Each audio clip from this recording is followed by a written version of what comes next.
আসসালামু আলাইকুম, welcome my channel for our kitchen. আমি আজকে আপনাদের সামনে আরেকটি রেসিপি নিয়ে চলে এসেছি। এই রেসিপিটা একটু অন্যরকম। এই রেসিপিটার নাম হলো শ্রিম পেস্ট বা চিংড়ির পেস্টও বলতে পারেন। এই পেস্টটা না যদি আপনারা কোরিয়ান কিছু রান্নায় বা থাই রান্নায় ব্যবহার করেন তাহলে কিন্তু সেই কোরিয়ান ডিশটা থাই ডিশটা অথেন্টিক হয়ে যায়, খেতে অসাধারণ মজা লাগে।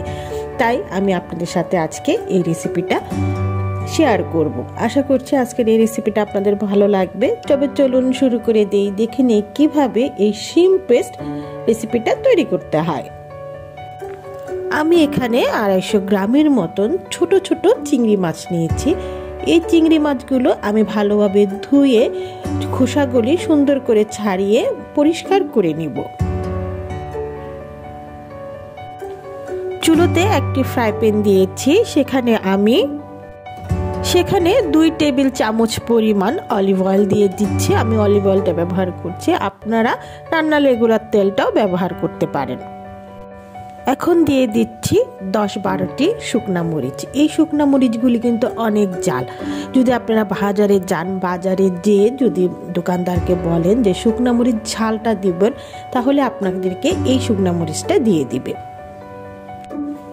শুকনা মরিচগুলো আমি ভালোভাবেই ভেজে নিব। শুকনা মরিচগুলি যখন ভালোভাবে ভাজা হয়ে যাবে তখন আমি এখানে দিয়ে দিব 1 কাপের মতন পেঁয়াজ কুচি।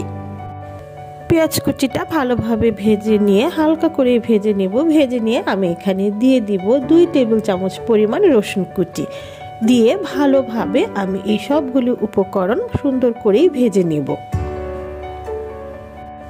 এখন দিয়ে দিব 1 টেবিল চামচ পরিমাণ আদা বাটা। আদা বাটাটা দিয়ে ভালোভাবে আমি এই সবগুলো উপকরণ হালকা করে ভেজে নিব। এখন আমি এখানে 1/4 কাপের মতন দিয়ে দিচ্ছি ক্যাপসিকাম। আর আমি এখানে দিয়ে দিব 1 টেবিল চামচ পরিমাণ সয়া সস, 1 টেবিল চামচ পরিমাণ সিরাচা সস দিব, 1 টেবিল চামচ পরিমাণ টমেটো সস দিব। এখন পরিষ্কার করা চিংড়ি মাছগুলি দিয়ে দিলাম আর দিচ্ছি হাফ চিকেন কিউব। এই চিকেন কিউবটা কিন্তু যে কোনো মলে আপনারা পেয়ে যাবেন, দোকানেও কিন্তু কিনতে পাওয়া যায়। সবগুলো উপকরণ ভালোভাবে আমি এখন ভেজে নেব। যখন আমি এগুলা ভাজবো তখন কিন্তু চুলার আঁচটা একদম হালকাই থাকবে। হালকা আঁচে আমাদের এই সবগুলো উপকরণ ভেজে নিতে হবে।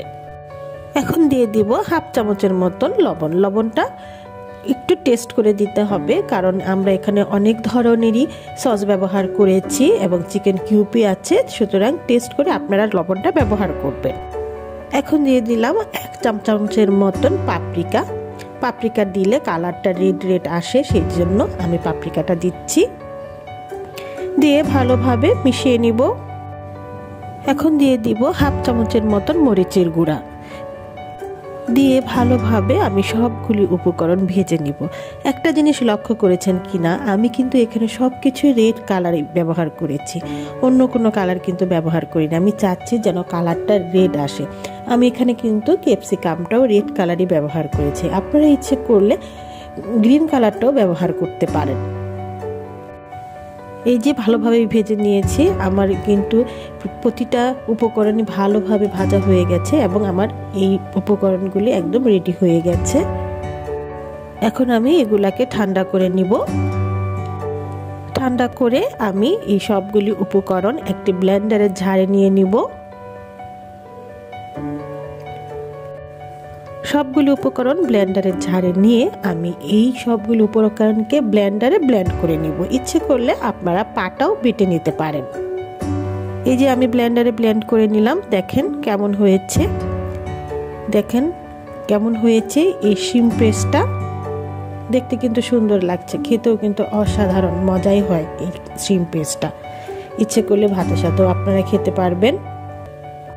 এই শ্রিম পেস্টটা যদি আপনার থাই রান্নায়, কোরিয়ান রান্নায়, যে কোনো চাইনিজ কারিতেও যদি ব্যবহার করেন, সেই কারিটা কিন্তু খেতে অথেন্টিক হয়, অনেক মজা লাগে। একবার হলেও ট্রাই করে দেখবেন।